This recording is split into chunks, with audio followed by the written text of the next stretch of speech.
उनकी बहुत सख्त ज़रूरत है। जब पिताजी थे सरसा में, बात मैं दावे से कहता हूँ, चिट्टे का नशा नहीं था।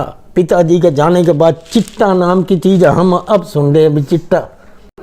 नमस्कार दोस्तों, द फैक्ट टाइम में आपका स्वागत है। सेंट डॉक्टर गुरमीत राम रहीम सिंह जिंसा के बारे में हम जो सर्वे लोगों के बीच में कर रहे हैं, उसी कड़ी में आपको लेकर चल रहे हैं। हमारे साथ जो जुड़ रहे हैं उन लोगों के बीच में हमारे साथ आज एक जो Shah Satnam ji greenish welfare force wing के मेंबर्स जुड़ रहे हैं। उनसे भी जानते हैं कि क्या है ये Shah Satnam ji greenish welfare force wing और क्या है इनका मानना सेंट डॉक्टर गुरमीत राम रहीम सिंह जिंसा के बारे में। नमस्कार सर। नमस्कार। क्या नाम है सर आपका? ये नाम है भीम इंसान। सर, डेरा सच्चा सौदा को कब से जानते हो? मैंने 1999 में नाम लिया था, तब से पहले सुना था, उसके बाद में मैं सन 99 से जुड़ा हूँ। आज आपकी आस्था कैसी है? आस्था पहले से ज़्यादा बढ़ी है, घटी नहीं। क्यों सर? क्योंकि लेकिन उनके बारे में तो 25 अगस्त 2017 की बात करें, बहुत अलग दिखाया गया था। फिर भी आपकी आस्था? आस्था, मैं खुद नशे किया करता था। फैंसी ड्रिल तो मैं 2-2, 3-3 शीशियाँ पी जाता था। ये घंटाघर चौक में जाके आप पूछ सकते हो मेरे बारे में। 3-3, 4-4 शीशियाँ हैप्नोटेक्स, प्रोक्सीमन, विलियम 10, नाइट्रोसन, ये मैं नशे करता। जो आम आदमी एक गोली नाइट्रोसन की खा नहीं सकता। सरसा में घंटाघर चौक पे प्यारा होटल वाला है, मैंने उसे नंबर 10 की नाइट्रोसन की गोली एक खवा दी थी। वो 2 दिन होटल पे ही नहीं आया था। मैं 25-25 खा जाता था, 25-25, और सारी रात चिलम, गांजा, सुल्फा, हेरोइन, स्मैक सब पीता था। टैंकर हो गया था मैं।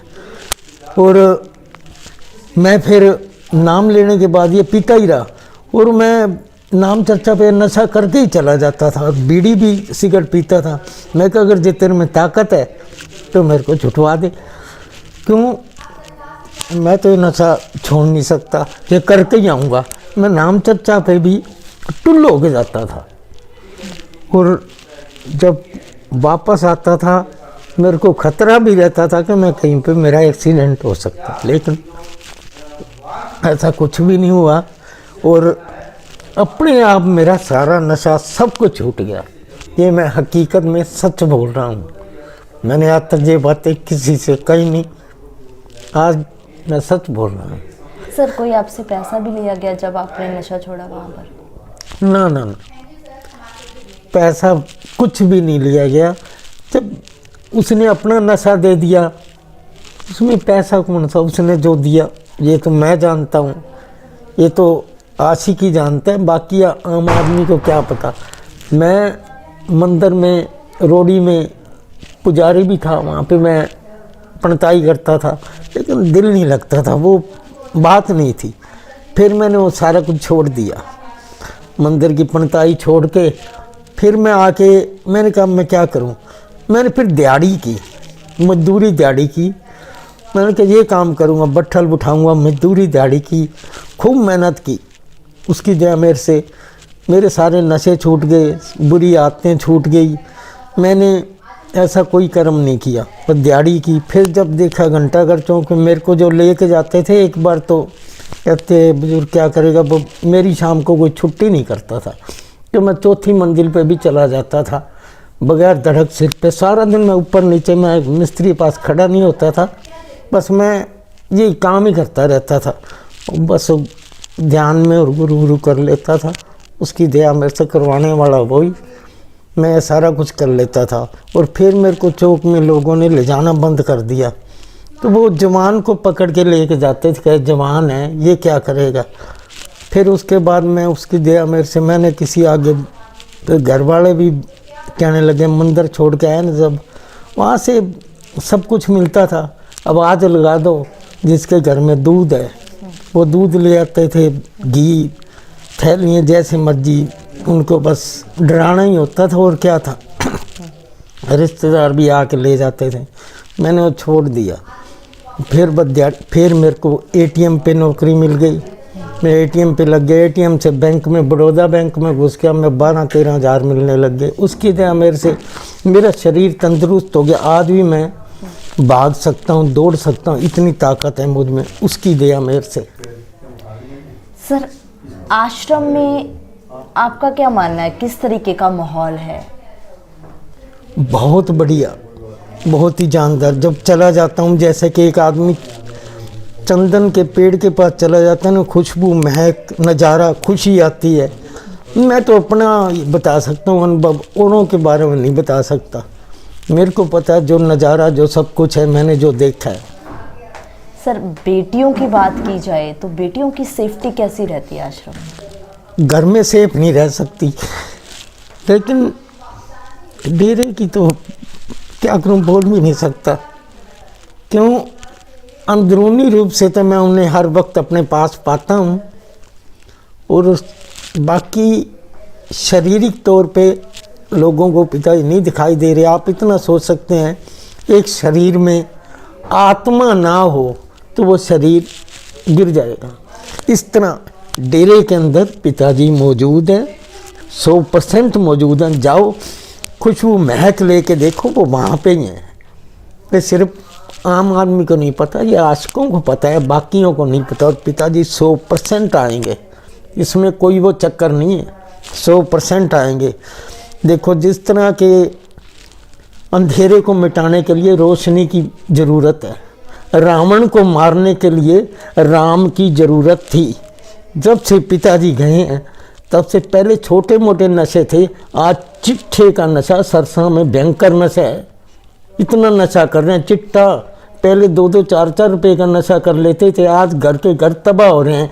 घर भी तबाह हो जाता है, घर में खाने को कुछ नहीं रहता, एक दूसरे को मार, इतना नशा हो चुका है। उनकी बहुत सख्त ज़रूरत है। जब पिताजी थे सरसा में, बात मैं दावे से कहता हूँ, चिट्ठे का नशा नहीं था। पिताजी के जाने के बाद चिट्टा नाम की चीज़ हम अब सुन रहे हैं। अभी चिट्टा, वो नशा तब आया है, उसके बाद पिताजी के जाने के बाद। और क्या प्रभाव पड़े हैं सर, जब से वो नहीं है? 4 साल होने वाले हैं लगभग। प्रभाव, घर घर में जब नशा, हर कोई चिट्ठा खा रहे हैं। नूरिया बाजार, घंटाघर चौक, मैं उधर का रहने वाला हूँ। मेरा जन्म सरसा का है, नूरिया बाजार, घंटाघर चौक का, कि मैं उस एरिए का इन चीज़ों में था। मैं प्रोक्सीवन के कैप्सूल एक खा लेता था, एक में ही फिर 4-4, 10-10। मेरे को पता उधर का, कहीं मेरे साथ वाले तो मर गए, सारा नशा खाते थे। मैंने सबको सिखाया था उस एरिए में, जो सुन रहे हों, देख रहे होंगे, सबको पता है। मैं बिल्कुल, जब से मैं डेरे से जुड़ा हूँ तब से मैं तंदुरुस्त हूँ और ठीक हूँ। मैंने कोई अस्पताल में नहीं गया, कहीं पे जाके मैं सोया नहीं, कहीं पे जाके मैंने कोई दवाई नहीं ली। बस मैं नाम चर्चा पे जाता रहा, सत्संग पे जाता रहा। बस मैं अपना साइकिल उठाता था, वहाँ चला जाता था। वो नशा मिलता, मेरे को पता नहीं चला कब मैंने सिगरेट छोड़ी, कब मैंने भांग, चर्च, हीरोइन छोड़ी, कब मैंने फैंसी डील, कब मैंने कैप्सूल या गोलियाँ छोड़ी। जो सुनने उस एरिए का मेरे को जानते हैं कि मैं नशे में किंग था। जी सर। सर, क्या आपको लगता है आज भी उनकी ज़रूरत है समाज को? वही तो मैं कह रहा हूँ ना, अंधेरे को मिटाने के लिए रोशनी की ज़रूरत है। कंस को मारने के लिए कृष्ण की ज़रूरत थी, रावण को मारने के लिए राम की ज़रूरत थी। तो आज ज़रूरत पूरे इंडिया को है, पूरे इंडिया को है। अगर वो आ जाएं तो मैं दावे से कहता हूँ, चिट्टा नाम की चीज़ ही नहीं रही। चिट्टा, वो तो चिट्टा चिट्टा कर रहे हैं, मैं कहता हूँ बिल्कुल सफ़ेद, हमारी तो अपने सफ़ेद हो जाएगा, सारा कुछ बिल्कुल क्लीन हो जाएगा, साफ़ हो जाएगा, कुछ ऐसा नशा रहेगा नहीं। सर, आपकी आस्था भावना एक तरफ है, लेकिन दूसरा तरफ अगर देखा जाए, बहुत सारे आरोप, बहुत सारे एलिगेशंस उनके ऊपर लगाए जाते हैं। तो किस पे नहीं लगे? जिसे लोग राम को भगवान समझते हैं, आज भी किसी से पूछ लो कि आपकी निगाह में भगवान कौन है, तो वो सिर्फ दशरथ वाले राम को ही सामने रख के भगवान मानते हैं, या शंकर या इनको। जबकि जब काल, ये मृत्यु, जब उस पे उसने भस्मासुर को वचन दिया था, और उसने जब क्या भी यहाँ कोई नहीं है, मैं भस्म किसे करूं, तो शंकर जो पर आज शंकर भी भाग खड़ा हुआ था, कृष्ण हुआ, इसने भी शरीर छोड़ा है। लेकिन जितने भी राम, उस पर भी धोबी ने आरोप लगा दिया था। बताओ, सीता आज उसकी लोग कसम सीताओं के साथ हुआ। कौन से गुरु, जितने भी गुरु आए हैं सबको यातनाएं दी गई। कौन से गुरु हैं ऐसे ऐसे जेलें काटी हैं सभी ने, तो क्या है, ये तो हमें तकलीफ होती है, हम जेल में बैठे हैं या हम कहीं चले जाएं या कमरे में बंद कर दे। संत इनकी तो पता नहीं कब तक जैसे अपनी मर्जी से गए हैं उसी तरह ही आएंगे। इनको ना तो कोई रोकने वाला है, ना कोई रोक सका है, ना कोई रोकेगा। आज तक कोई पैदा ही नहीं हुआ। मैं बता नहीं सकता, मैं क्या बताऊं, बता नहीं सकता। आएंगे पिताजी। गुरु जी के ऊपर ही क्यों लगाए जा रहे हैं? तो कमाल है, जिनका नशा बिकता था, जिनकी बहन बेटियां लोगों की सुधारने, जो व्यवसाय वगैरह सुधारे, उनका ये सारा कारोबार बंद हो, नशे बंद हो, तो बताओ बुराई तो फिर नाचेगी, कहेगी करो इसके साथ। जी, आपका मानना क्या है गुरु जी के नेचर के बारे में? उनका स्वभाव कैसा है गुरु जी का? स्वभाव कमाल स्वभाव, तो ये तो गूंगे से गुड़ के बारे में पूछो, वो खाता है उसे कितना, यानी कि एक शहद कोई चाट ले उसे कितना मज़ा आता है। स्वभाव किसे कितनी भयंकर गर्मी लगी और बर्फ़ के पहाड़ में बिठा दिया जाए, उससे पूछो। सर, जो इतना कुछ गुरु जी के बारे में दिखाया गया है, एक बहुत ही अलग छवि उनकी बना दी गई दुनिया के सामने। उसमें एक जो सबसे बड़ा सवाल ये उठाया जा रहा था कानून के बारे में। आपको क्या लगता है, आपने किस तरीके से गुरु जी को देखा कि कानून की गुरु जी किस तरीके से पालना करते हैं? गुरु जी ने जो भी कार्य किए हैं, जो भी कुछ या इतने कार्य चलाए जाए, सब कानून के दायरे में किए हैं। हर काम कानून के दायरे में किया है।